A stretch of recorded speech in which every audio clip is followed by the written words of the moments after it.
Pada tahun 1993, pasangan itu didatangi oleh Mazlan Idris, seorang ahli politik yang mengingini jawatan yang lebih tinggi.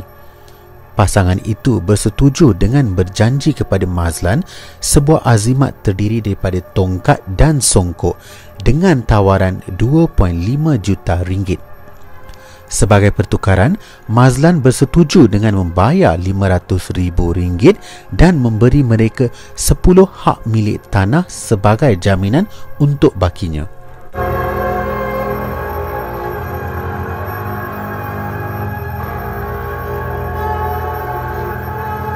Selepas pembunuhan